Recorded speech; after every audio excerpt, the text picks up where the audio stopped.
Thank you, Mr. Chairman. I just have a short opening statement on this as well. Appreciate you scheduling this hearing, and as we know, we've included in today's schedule HR 437 to, again, more appropriately remember the events that occurred at the Tule Lake Segregation Center in Modoc County of California during World War II, where thousands of Japanese Americans were shamefully detained against their will. The former internment camp is currently preserved as the Tule Lake unit of the World War II Valor in the Pacific National Monument. With us today is Mr. Nick Macy, a resident of Modoc County and operator of the Tule Lake Airport, which is adjacent to the existing monument. Mr. Macy and his family have a long history in the area, provide integral services to the region's agriculture, and I believe Mr. Macy's testimony will provide a very important perspective on this proposal. He's traveled here today at his own expense, many miles, we should know, and deserves our thanks for his willingness to represent his community. The measure will separate the Tule Lake unit from the World War II Valor in the Pacific National Monument, establishes it as a Tule Lake National Historic Site. I was first motivated to address this issue well over a year ago after visiting the Tule Lake unit with Park Service Director Jonathan Jarvis after hearing of this very subcommittee.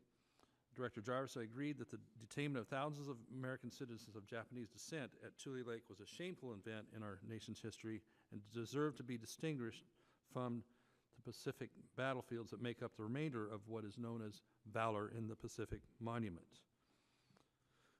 Across the country, over 120,000 Japanese Americans were held in 10 detention centers during World War II, in clear violation of their constitutional rights and every sense of decency towards other Americans. Tule Lake functioned as a maximum security center where American citizens were held during that time.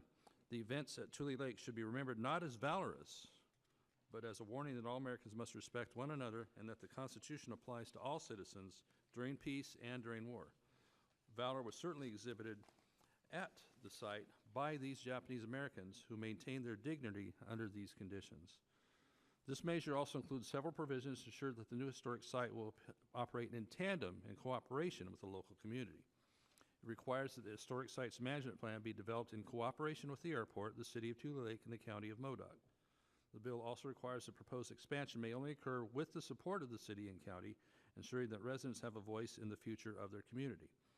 Finally, the bill prohibits Park Service regulation of activities outside the boundaries of the historic site, ensuring that changes in operations will not negatively impact the adjacent airport, which is vital to the regional economy.